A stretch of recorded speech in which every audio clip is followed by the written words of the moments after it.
ಅಲ್ಲ ಕಣ, ಇದೆಲ್ಲ ಆಗೋದಕ್ಕೆ ಹೆಂಗೆ ಸಾಧ್ಯ? ನಮ್ಮ ಪ್ರಾಡಕ್ಟ್ಗಳಿಂದ ಹಿಂಗೆಲ್ಲ ಆಗುತ್ತೆ ಅಂದರೆ ನಂಗೆ ನಂಬೋಕೆ ಆಗ್ತಿಲ್ಲ. ನಾನು ಅದನ್ನೇ ಯೋಚನೆ ಮಾಡ್ತಾವನಿ ಕಲ. ಇರು, ಭಾವನವ ಬರಲಿ. ಏನಿದೆಲ್ಲ? ಅದೇ ನನಗೂ ಗೊತ್ತಾಯ್ತಲ್ಲ ಮೇಡಮ್ರೆ. ಅಣ್ಣ ವಿಷಯ ಹೇಳಿದ್ಮೇಲೆ ನಂಗೆ ಗೊತ್ತಾಗಿದ್ದು. ಈ ವಿಷಯವಾಗಿ ಹೊರಗಡೆ ತುಂಬ ಚರ್ಚೆ ನಡೀತಿದ್ದಂತೆ. ಅದಕ್ಕೆ ಇವನು ಆಚೆ ಇರೋ ಸರಿಯಲ್ಲ ಅಂದ್ಬಿಟ್ಟು ಇಲ್ಲಿ ಕರ್ಕೊಬಂದೀವ್ನಿ. ನೀವು ಬರುವಾಗ ಏನೂ ತೊಂದರೆ ಆಗಲಿಲ್ಲ ತಾನೇ?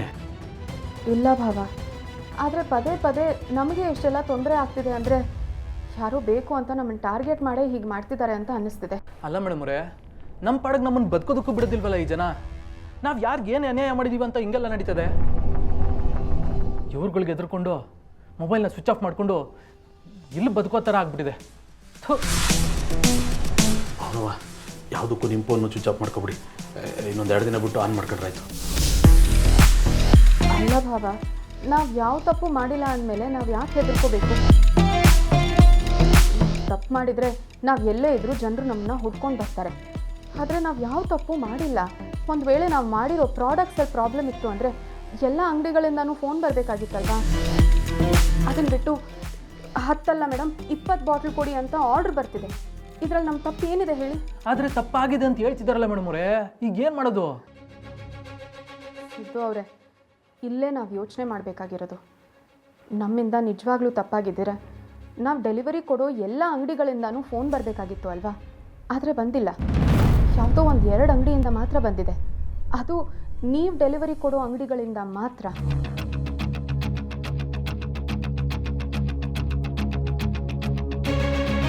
ಹೌದು ಕಲ, ಭಾವನವ ಹೇಳ್ತಾ ಇರೋದು ಸರಿಯಾಗದೆ. ಯಾರೋ ನಿನ್ನ ಮೇಲೆ ಗೋಬೆ ಕೂರಿಸ್ಬೇಕು ಅಂತ ನೀನು ಕೊಡೋ ಅಂಗಡಿಗಳನ್ನೇ ಟಾರ್ಗೆಟ್ ಮಾಡವ್ರೆ. ವಿಷಯ ಇಷ್ಟೇ ಆಗಿದ್ದಿದ್ರೆ ಆ ಅಂಗಡಿಲಿ ಹೋಗಿ ಕೇಳಿ ತಿಳ್ಕೊಬೋದಾಗಿತ್ತು ಯಾರು ಅಂತ.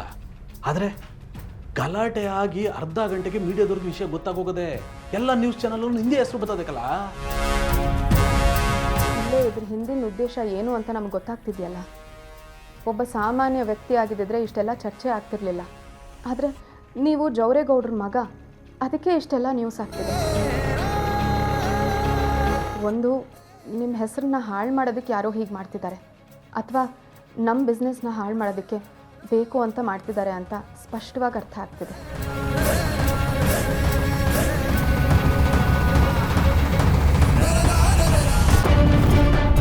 ಅಲ್ಲ ಕಣವ, ನಮಗೆ ಕೆಡುಕು ಮಾಡಬೇಕು ಅನ್ನೋರು ಯಾರಿದ್ದರು?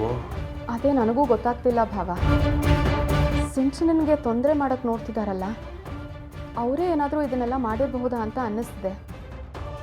ಆದರೆ ಅದು ಸತ್ಯನೋ ಇಲ್ವೋ ಗೊತ್ತಿಲ್ಲ. ಬೇರೆಯವರು ಆಗಿರಬಹುದು. ಬೇರೆ ಯಾರು ಅಲ್ಲ ಮೇಡಮ್ರೆ, ನನಗೆ ಯಾಕೋ ಅವನೇ ಅನಿಸ್ತದೆ. ಏನಾದರೂ ನನ್ನ ಕೈಗೆ ಸಿಕ್ಕಿದ್ರೆ ಸಿಗಿದು ತೋರಣ ಕಟ್ಬಿಡ್ತೀನಿ. ಸಿದ್ದು ಅವರೇ, ಇಂಥ ಸಮಯದಲ್ಲಿ ಕೋಪದಿಂದ ಕೆಲಸ ಮಾಡಬಾರ್ದು, ಬುದ್ಧಿವಂತಿಕೆ ಅಂತ ಕೆಲಸ ಮಾಡಬೇಕು. ನಾನು ಆಗಲೇ ಹೇಳಿದ್ನಲ್ಲ, ನೀವು ಜವರೇಗೌಡ್ರ ಮಗ ಅಂತಾನೆ ಈ ನ್ಯೂಸು ಇಷ್ಟೆಲ್ಲ ಹರಡಿರೋದು. ಹೌದು ಕಲ, ಭಾವನವ ಹೇಳ್ತಿರೋದು ಸರಿಯಾಗತ್ತೆ.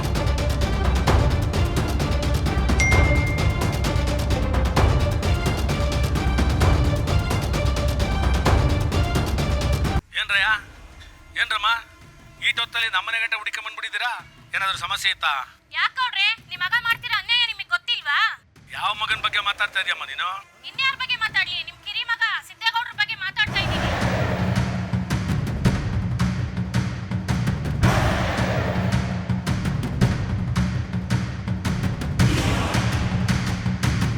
ಅದೇನೋ ಉಪ್ಪಿನಕಾಯಿ ಮಾಡ್ತೀನಿ ಅಂತ ಮಾಡಿ ಅಂಗಡಿಗಳಿಗೆ ಕೊಟ್ಟಿದ್ದಾನೆ. ಆ ತಿಂದವರು ಆಸ್ಪತ್ರೆಗಳಿಗೆ ಸೇರಿದ್ದಾರೆ. ಇಂಥ ಕೆಲಸ ಮಾಡಿ ತಲೆ ಮಸ್ಕೊಂಡ್ ಕೂತಿದ್ದಾನೆ. ಅವನೇನಾದ್ರೂ ನಮ್ಮ ಕೈ ಸಿಗ್ಬೇಕು.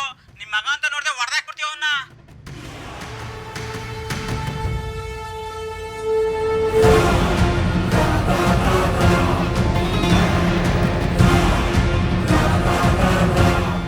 ಅಂದ್ರೆ ನಮ್ಮ ಮಾತಿನ ಬಗ್ಗೆ ನಿಮಗೆ ನಂಬಿಕೆ ಇಲ್ವಾ? ಹೋಗಿ ನ್ಯೂಸ್ ನೋಡಿ. ಅವನ ಹಣೆ ಬರನ ಬಿಚ್ಚಿಡ್ತಾ ಇದ್ದಾರೆ. ಗೌಡ್ರೆ, ನೀವೇ ನಮ್ಗೆ ನ್ಯಾಯ ಕೊಡಿಸ್ಬೇಕು.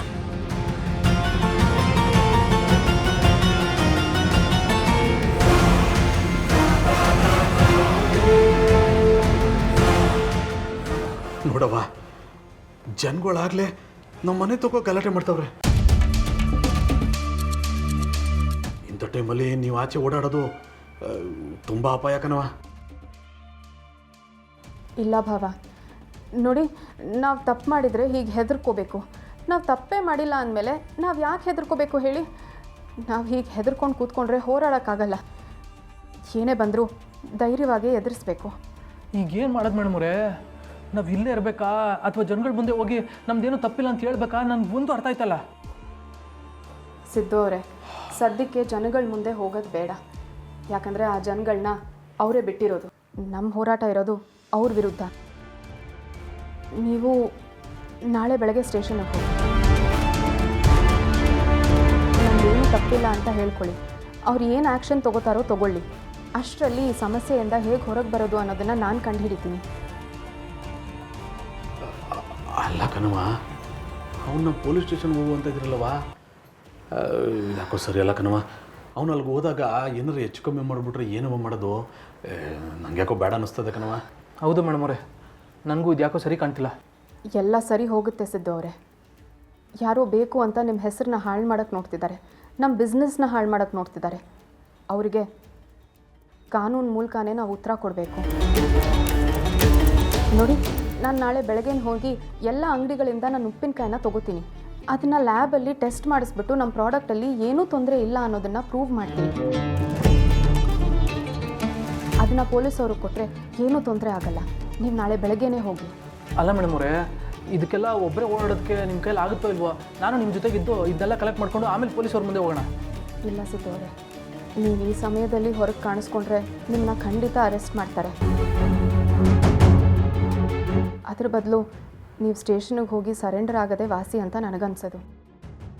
ನೀವೇನೂ ಯೋಚನೆ ಮಾಡಬೇಡಿ, ಭಾವ ನನ್ನ ಜೊತೆಗೆ ಇರ್ತಾರಲ್ಲ. ಹ್ಞೂ ಕಲ, ಸುಮ್ಮನೆ ನೀನು ಭಾವನವ ಹೆಂಗೆ ಹೇಳ್ತಾರೋ ಹಂಗೆ ಕೇಳು. ಅವ್ರ ಜೊತೆಗೆ ನಾನು ಇರ್ತೀನಿ.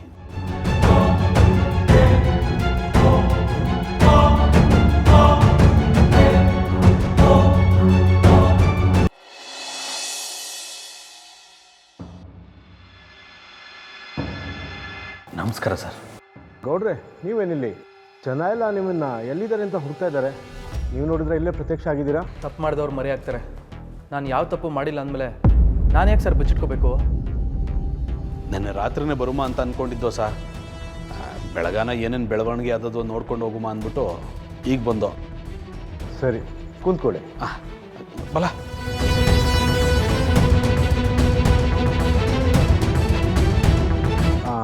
ನೀವು ಬಂದಿದ್ದು ಒಳ್ಳೇದಾಗಿ ಗೌಡ್ರೆ. ನಮಗೂ ತುಂಬ ಪ್ರೆಷರ್ ಬರ್ತಿತ್ತು, ಅದಕ್ಕೆ ನಿಮ್ಮನ್ನು ಹುಡುಕ್ಬೇಕಂತ ಹೊರಟಿದ್ವಿ. ನಿಮ್ಮ ಬಗ್ಗೆ ಗೊತ್ತಿರೋದ್ರಿಂದ ನಾವು ಸ್ವಲ್ಪ ಡಿಲೇ ಮಾಡಿದ್ವಿ ಅಷ್ಟೇ. ಅಲ್ಲ ಗೌಡ್ರೆ, ಒಂದು ಉಪ್ಪಿನಕಾಯಿ ಮ್ಯಾಟ್ರು ಇಷ್ಟು ದೊಡ್ಡ ಇಶ್ಯೂ ಆಗತ್ತಂತ ನಂಬಕ್ಕೆ ಆಗ್ತಿಲ್ಲ.